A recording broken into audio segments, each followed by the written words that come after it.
Edit 108। Dhanteras का परिचय और तिथि। धनतेरस, जिसे धनत्रयोदशी भी कहते हैं, 5 दिवसीय दीपावली उत्सव का पहला दिन होता है। ये पर्व कार्तिक मास की कृष्ण पक्ष की त्रयोदशी तिथि को मनाया जाता है। इस दिन मुख्य रूप से भगवान धन्वंतरी, देवी लक्ष्मी और भगवान कुबेर की पूजा की जाती है। धनतेरस का महत्व। भगवान धन्वंतरी का प्राकट्य। पौराणिक कथाओं के अनुसार कार्तिक कृष्ण त्रयोदशी तिथि को समुद्र मंथन के दौरान भगवान धन्वंतरी अपने हाथों में अमृत कलश लेकर प्रकट हुए थे। भगवान धन्वंतरी को देवताओं का वैद्य माना जाता है और उन्हें आयुर्वेद का जनक भी कहा जाता है। इनके प्राकट्य दिवस को ही धनतेरस के रूप में मनाया जाता है। इनकी पूजा से आरोग्य, अच्छा स्वास्थ्य और दीर्घायु की प्राप्ति होती है। भारत सरकार ने इस दिन को राष्ट्रीय आयुर्वेद दिवस के रूप में मनाने का भी निर्णय लिया है। धन और समृद्धि। इस दिन देवी लक्ष्मी, धन की देवी, और भगवान कुबेर, धन के अधिपति, की पूजा करने से घर में सुख समृद्धि और धन संपदा आती है। खरीदारी का महत्व। धनतेरस के दिन नई वस्तुएं, विशेषकर सोना, चांदी या पीतल, तांबे के बर्तन खरीदना बहुत शुभ माना जाता है।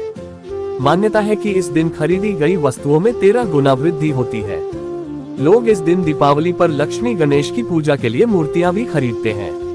यम दीपदान। धनतेरस की शाम को घर के मुख्य द्वार पर दक्षिण दिशा की ओर मुख करके यमराज के लिए एक विशेष दीपक 4 मुख वाला जलाया जाता है, जिसे यम दीपक या दीपदान कहते हैं। ये दीपदान परिवार के सदस्यों की अकाल मृत्यु से रक्षा के लिए किया जाता है। धनतेरस पूजा विधि। तैयारी। सुबह जल्दी उठकर स्नान करें और पूजा स्थल को साफ करें। मुख्य द्वार पर रंगोली बनाएं और मां लक्ष्मी के चरण चिन्ह बनाएं। पूजा स्थान पर लाल कपड़ा बिछाकर भगवान गणेश, मां लक्ष्मी, भगवान कुबेर और भगवान धन्वंतरी की प्रतिमा या चित्र स्थापित करें।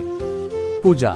सर्वप्रथम भगवान गणेश की पूजा करें, फिर भगवान धन्वंतरी, मां लक्ष्मी और भगवान कुबेर को रोली, अक्षत, हल्दी, फूल, फल और मिष्ठान अर्पित करें। इस दिन खरीदी गई नई वस्तुओं जैसे बर्तन या आभूषण को भी पूजा में रखें और उनकी पूजा करें। भगवान धन्वंतरी को प्रसन्न करने के लिए उनके मंत्रों का जाप करें। दीपदान। शाम के समय प्रदोष काल में एक तेल का 4 मुख वाला दीपक जलाएं। इस दीपक को घर के मुख्य द्वार पर या आंगन में दक्षिण दिशा की ओर मुख करके अनाज की ढेरी पर रखें। ये दीपक यमराज को समर्पित होता है और परिवार की सुरक्षा की प्रार्थना की जाती है।